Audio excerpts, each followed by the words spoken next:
Right, wonderful. Good afternoon. Welcome, welcome, welcome. So to anyone catching this on the YouTube channel, so please put comments and likes and stuff below. But welcome. So welcome to the wonderful Margaret Yates.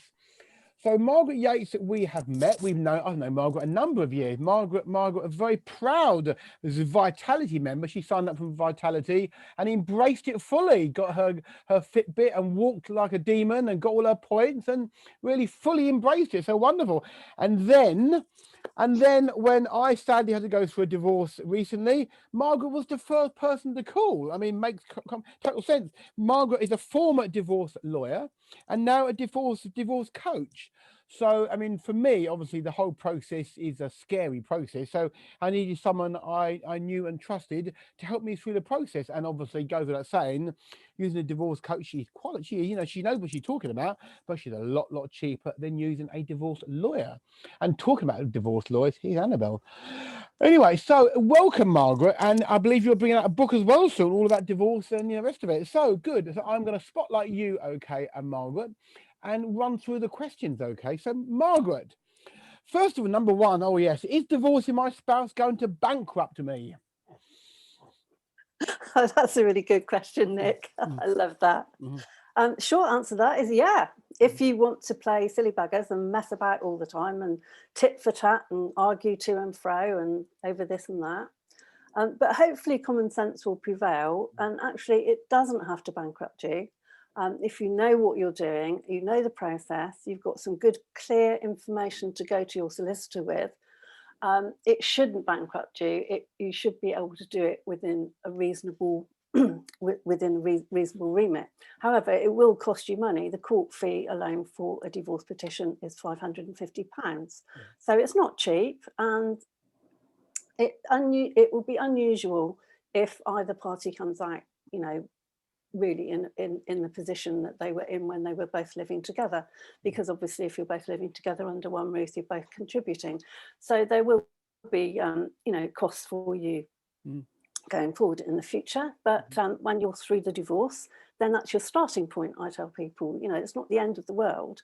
This is where you start from, and although perhaps your position isn't that fantastic just now, maybe, it's a point to work from, and you need to think about where you want to take yourself in the future, because you've got a brand new future, brand new clean page to write on. So what are we going to write on it?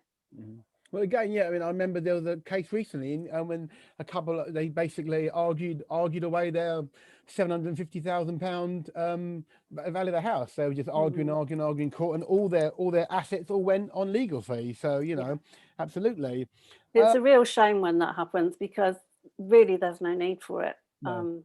But there we are. Well, some people do that, and that's what they do. I was delighted with the advice you gave me, and I recommend, you know, you wholeheartedly. So number two, the process itself. How does the actual process work? Well, the divorce process, there's the divorce process, and there's the process for the financial matters. They're both separate, and the divorce process itself is fairly straightforward. And under the current law, which will be changing in autumn 2021 this year, there's one ground for divorce, which is the irretrievable breakdown of the marriage. And that's under Section 1 of the Matrimonial Causes Act 1973, which is the law that relates to divorce and the ancillary relief, the financial matters. So that ground for divorce then has to be proved by what we call one of the 5 facts, which is adultery, unreasonable behaviour, 2 years separation with the other party's consent, desertion, or 5 years separation. Now, sometimes people refer to those as the grounds, but in actual fact, there is only the one ground, and it's supported by one of those 5 facts. So until recently, or until this new law comes into place, if you wanted to get divorced fairly quickly, then the only way you could do that is to go with an unreasonable behaviour petition. And that can be quite awkward, because that means that you've got to, the petitioner will need to cite behaviour of the spouse that perhaps isn't very nice, because obviously it has to go past a judge, and the marriage, the behaviour has to be sufficient to say to that no reasonable person would want to live with this person. So it's got to be that sort of behaviour. So it's very difficult to kind of keep it happy, if you like, if you accusing somebody of bad behaviour. And in actual fact, you have to be very careful with this, because a case, I don't know, it was a couple of years ago, Owens, she cited unreasonable behaviour in her petition, and her husband contested it and took it to court, and the judge refused to do the petition because he didn't consider the behaviour was unreasonable enough. They took that to the Supreme Court, and they wouldn't overturn the judge's reasoning. So this poor woman had to stick with a husband that she didn't want to be with. And for whatever reason he was contesting it. I mean, I don't understand why somebody would contest it at divorce if the other person really doesn't want to live with them. It has to be something to do with the financial matters. What would happen to the finances if they split, and I think that's probably what happened in this case, or I can't remember. But why would you want to live with somebody who didn't want to live with you anymore? No. So I think that case kind of spurred on this new divorce dissolution and separation law, which came into effect in 2020. And you now will have a no-fault divorce, which is kind of, I don't know how well that will be, how good that will be, but I can talk about that in a minute, because I've digressed, haven't I? I haven't talked about the process as it stands now. So if you've got one of those 5 facts, say you were going to go on unreasonable behaviour, then you have to complete the petition with instances of unreasonable behaviour. Has to be filed with the court together with the court fee, and then a copy of the petition will go to the respondent together with the acknowledgement of service form. And the respondent has to reply to the petition within 7 days, answering a lot of questions on this form and agreeing to the divorce, basically. And when that goes back to the court, then the court kind of makes sure that all the documents are in place and sends a copy to the petitioner. And then the petitioner will do a statement in support of the petition, and that's a different statement depending on which behaviour you've cited. And that will then go to the court, and then the judge will look at it and see if he will pronounce if decree nisi can go forward. And once you've got decree nisi, then you can start sorting out the financial stuff. And from 6 weeks, it's 6 weeks and 1 day, you can apply for decree absolute. So it's quite a basic process, really, if it's undefended. And you can do it online now, so it's quite straightforward. There are a few little things that people might want to ask about, but you can definitely do the divorce itself online. But that's just the divorce. That's not the financial matter. That's a completely different side of things. And that's the financial matters are dealt with under Section 25 of the Matrimonial Causes Act 1973. And there are a whole list of things that the law takes into account when the finances are split. So, for example, some of these are the lengths of the marriage, the income and earning capacity of the parties, what assets are available, what their needs are. And basically it's a needs-based mathematical exercise, if you like.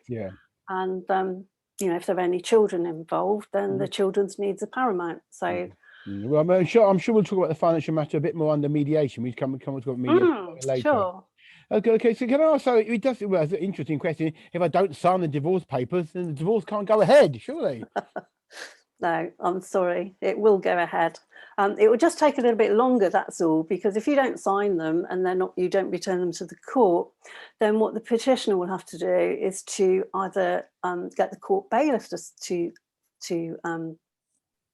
serve them on the respondent, or if you don't know where he or she is, then you might have to get somebody to actually go and search for them. Do you know what? I can't remember the name of the person that you do that. How ridiculous is that? But you get what do you do when you go and find somebody? Like a private detective, but it isn't called a private detective. Sorry, my brain's gone. But you get somebody to find the person and go and serve personally serve the papers on them. Or during COVID, I understand one of courts that I was speaking to, they will actually, if you've got an email address for the respondent, they'll actually email the petition to them, and they'll consider that the respondent has received it then. So there are various ways that you can get around it. It just takes a bit longer. It's really awkward if somebody disappears completely, because then you've got to try and find them, and it's a process server. That's who the name I was trying to think of. And you have to engage them, and of course they're not going to be cheap if they've really got to dig around and trying to find someone. But no, you will be got in the end, unless you've really managed to hide. But even if you've done that, then there are other ways that you can actually.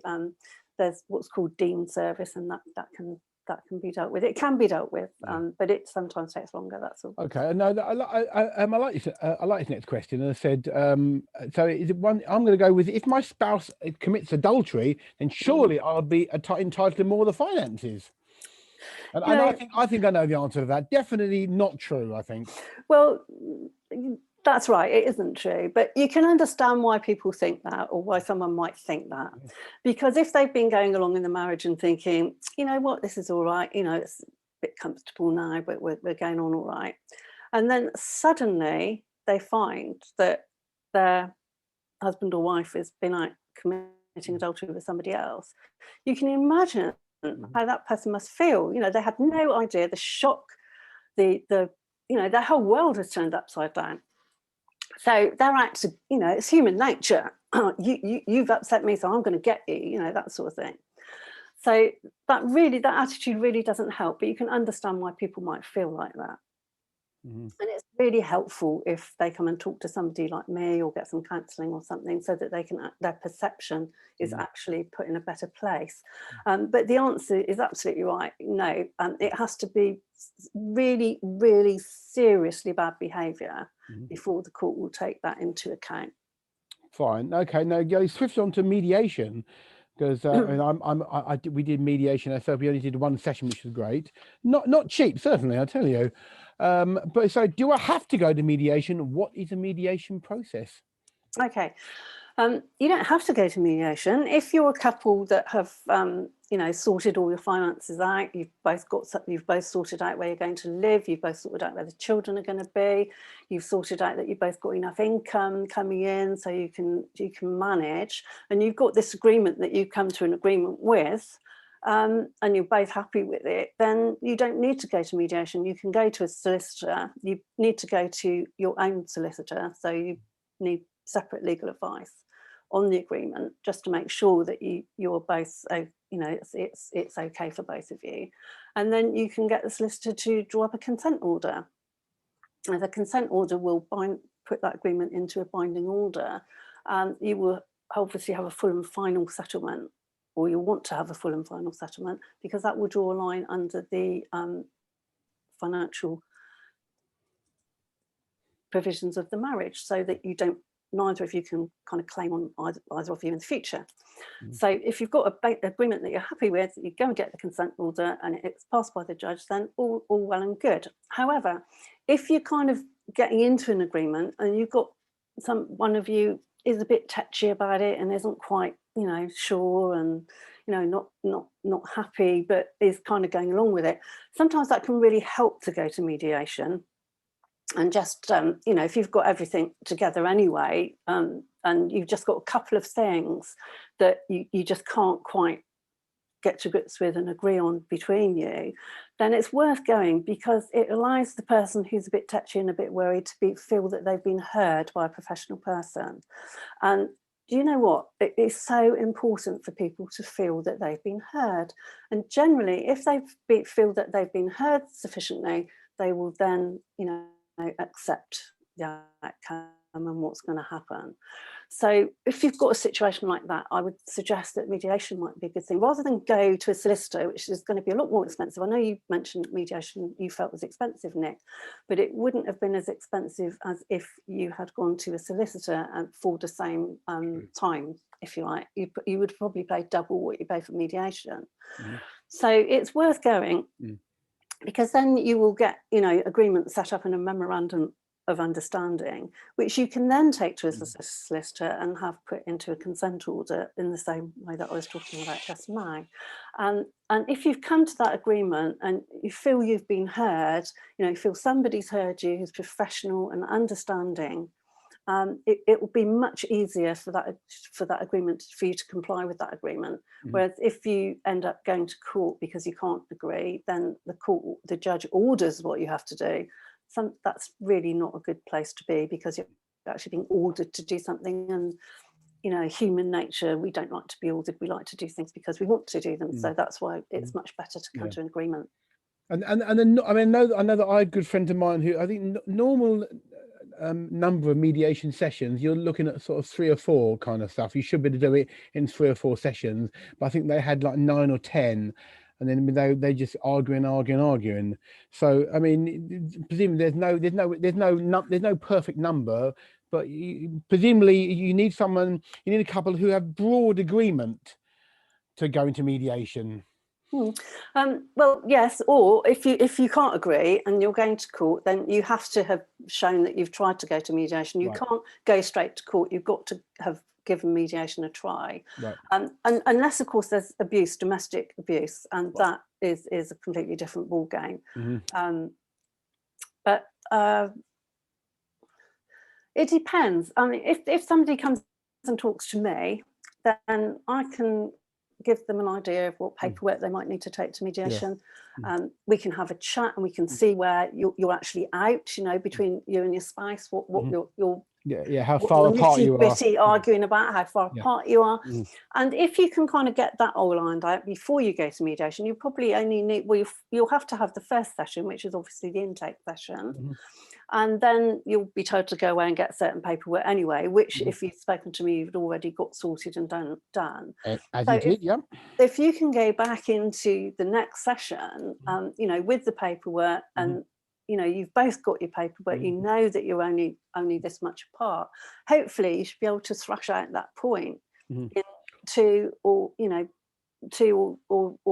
at the most, I would have thought, unless you're really far apart. Mediation sessions. So you're probably better doing that than you are going to and fro with the solicitor. Okay, I'm going to jump ahead now because I'm wary of time. Because your soon-to-be ex your soon-to-be ex told you they're entitled to 50% of the finances and assets. Is this correct?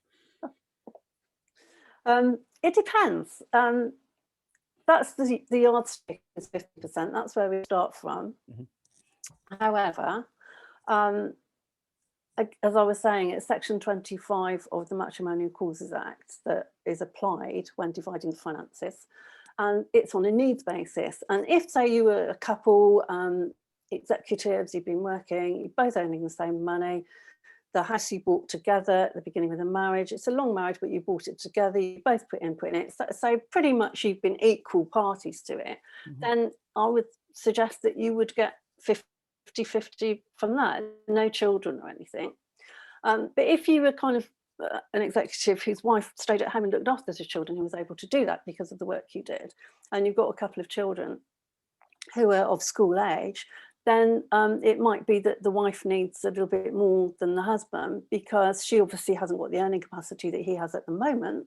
So she might need a little bit at the moment to enable her to be able to look after the children and to kind of then be able to get to grips with a career of her own. So it's not 50-50 is the starting point, but it's not necessarily what you end up with. It's very much, who needs it. As I said earlier, it's a mathematical exercise as to needs. Really. I found that interesting, obviously, because it's not necessarily about what's happened in the past.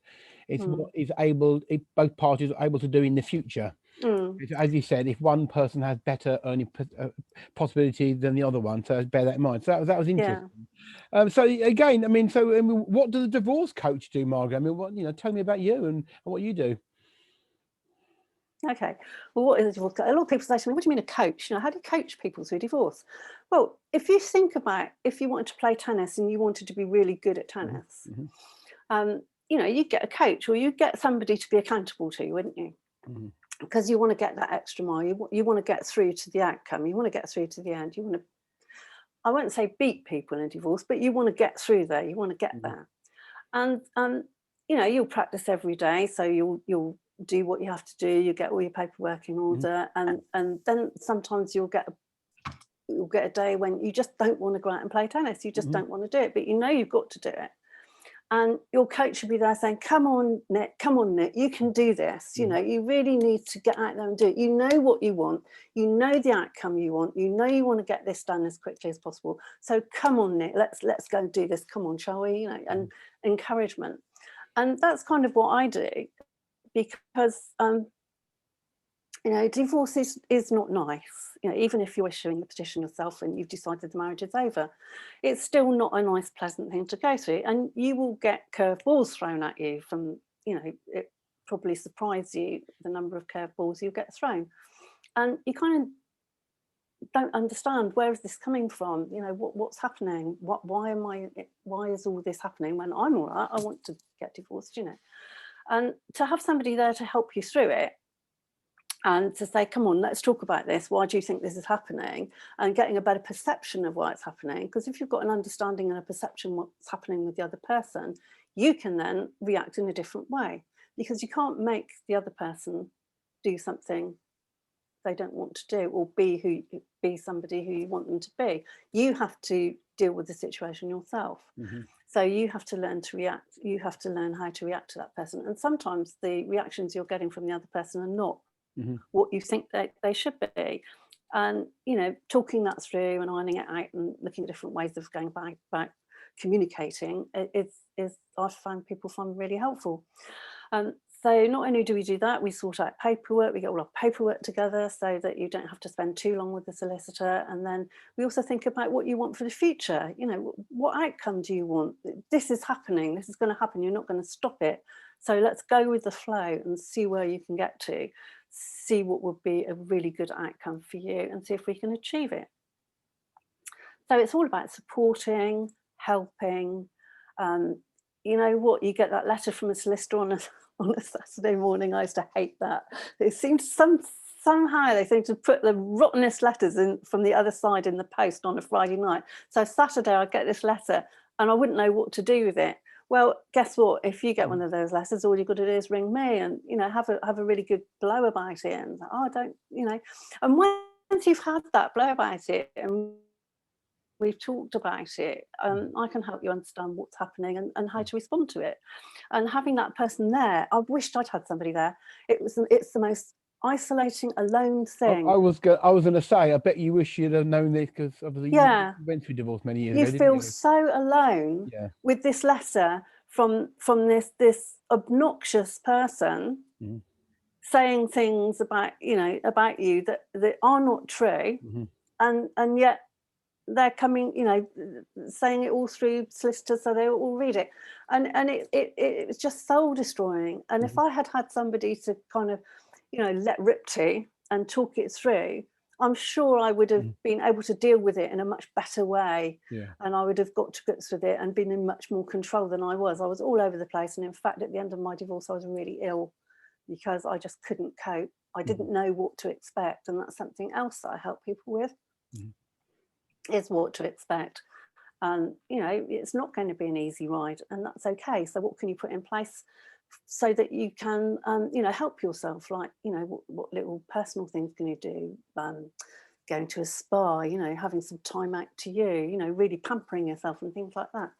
So or you know, doing some yoga or qigong. Look, with Alessandro here, you know, we'll mention the qigong, because that is very, very helpful to be able to kind of get you back from, you know, your energy all flying around to being grounded again. And you're in the middle of producing a book. I'm expecting the proof in a minute. It's from Amazon. I'm expecting the proof through the door. And the book, fingers crossed. The book got a title? Yeah, it's called Divorce and Know the Score. So it's understanding the divorce process and how to deal with your emotions during divorce. Good. Well, as I said, I mean, I you know, yours was the first phone call I made, and your advice was fabulous. Okay, it was very, very clear, very concise, and it's important, very reasonably priced. You know, I mean, obviously we have Annabelle here, and you know, I know lots of jokes about, you know, lawyers charging like wounded bulls or whatever. But you know, and I mean, sorry, I know but your advice was fabulous, and it was, you know, very, very reasonable. So I really, really appreciate that. Thank and you, I don't Margaret. think you should say that about lawyers, because, you know, lawyers know the law, and Of course, I and that's understand. great, and that's what they're paid to do. And you know what, we need lawyers, but I can help lawyers, because they don't really want to hear you there blasting off about, you know, No, exactly, and that they was, don't want to hear that. What they want to do is get through the process, you know, the legal process, as easily as they can, you know, for you, and as quickly as they can. But if they're having to deal with phone calls, you know, moaning about this and moaning about that, you know, I'm the person that you should be moaning to. Yeah, That's exactly. me. I'm your sounding board. And then you're in a much better position to go and get your proper legal advice, which I always say you should do with your finances anyway, unless you've done the mediation route. Well, two excellent comments in the chat of the so Alessandra put that I mediated most of the legal work for my ex at very low cost once he's at the ground. Also, Annabelle's agreed that definitely, you know, we need lawyers, and Annabelle definitely needs people like you. So I believe Justine has a question. So Justine, if you're there, so you have a question, Justine, unmute yourself and ask the question, please. Oh, thanks, Margaret. I was just wondering, you know, if I'm talking to a friend and they're kind of a little bit on the fence about whether or not they actually want to go down that road, you know, can they just speak to you about what the process is, or, you know, who's a good referral for you? Absolutely. That is the most perfect referral for me, because I can catch people before they've even started the process. And that's when I can really give the most help. Because first of all, you know, is divorce the right thing for you, right step for you? And it might not be. There may be something else you can do. You might even be able to save the marriage, particularly if you're just a little bit on the fence and not knowing. You know, some women, when they get to a certain age and their children have left home, they feel, well, this is it, you know, I'm not getting any attention. You know, I must be no good and I must leave the marriage. When in actual fact, the husband's doing nothing that he hasn't done for the last 20 years. He just hasn't realised the children are gone, you know. So how can you deal with that? You know, how can you bring him back into being like you know, the two of you again instead of four of you?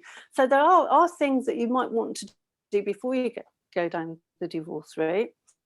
On the other hand, if having spoken to me, divorce is the right way for this person, then I can tell them, you know, I can talk to them in much more detail about the process than I have today, and think about things that might happen, you know, really kind of think about the process before you actually do it, because then you've kind of got a plan and a purpose, which I didn't have. I just went and did it, and it was just all over the place.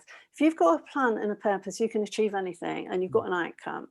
And that's what I can help do. I'm really good at planning. And obviously it goes without saying, obviously your first chats are obviously free and completely confidential. Oh, everything's confidential. When anyone speaks to me, it has to be. Any other questions? Any other question? Oh, Carol, unmute yourself and fire away, please. Yeah, not a question. I just wish I'd known Margaret a few years ago, for one of my friends who went through something for a long period of time, and she was very ill afterwards, Margaret, and she didn't, it was having the backing, having the support of somebody like you. But now I have met you, and one of my clients, like we spoke the other day, and you know, Margaret has said she'll chat to her, because I know what she's a friend now, what she's going through, and I just thought there's a reason for me meeting Margaret, so that, you know, it's so important. And you know, I obviously, sorry I wasn't here at the beginning, but you know, Margaret is such an easy person to talk to, and very reassuring. And I couldn't agree more. And obviously, I mean, we are well aware that divorce rates spike at Christmas, when couples are forced to spend time together, and the summer holidays, and presumably pandemics are the third time when divorce rates. So, you know, so if you know anybody that needs Margaret's help. And anyone got a final question before we wrap things up? Alessandro, final question, sir. Yeah, I've referred one or two people to Margaret, and will continue to do so. And what I noticed in response to Justine as well, sometimes when we went to a mediator, which wasn't Margaret because I didn't know her at the time, but they're amazing, you know, and I know Margaret is, because they got us to communicate, and we said things to each other we couldn't say to each other. And it's like, what? Do you think that? Really? You think that? And somehow it put us on the same page again. But we realized over time we weren't going to stay together, but the mediator was a magical way to get us to agree, you know, how to separate, you know. So it's a beautiful process. I think everyone should be forced almost to go to a mediator, I would say. Law, make it a law, and then go to the solicitors. Well, Thanks, yeah, well, Alessandro. that's wonderful. As I said, no. So yeah, well, it's been really lovely, and you've enjoyed networking. You've enjoyed your Zoco journey so far. I see your Zoco mask hanging proudly on the door behind you. Yeah, of course I love Zoco. It's absolutely fantastic. It has saved my life during the pandemic when I've been here on my own in Bournemouth. Yeah, lovely. I've got the scene, I've got everything, but I haven't got any friends because I moved here and then whoops, we've got the pandemic. I haven't been able to go out. So yeah, I've so valued my colleagues, you know, and I really miss you guys. I really do, and it's been so great to be able to kind of meet up online. You have no idea what an amazing networking group it is, and having all the meetings and the accountability days and things like that, and the disco. Oh my God, I love the disco. They were good fun, weren't they? Yeah, that was real fun. I really enjoyed it. It's an amazing networking group. It's really all embracing, isn't it? Yeah, definitely. Well, it's also, you know, friendship and everything. It's just amazing. Well, as I said, it's been an absolute pleasure talking to you, Margaret. And as I said, you know, I mean, it was without doubt the first phone call I made when my divorce happened. Okay, and you know, I cannot recommend you highly enough. You've been fantastic. So I'm gonna. So Margaret, thank you so much for joining us. Okay, I'm going to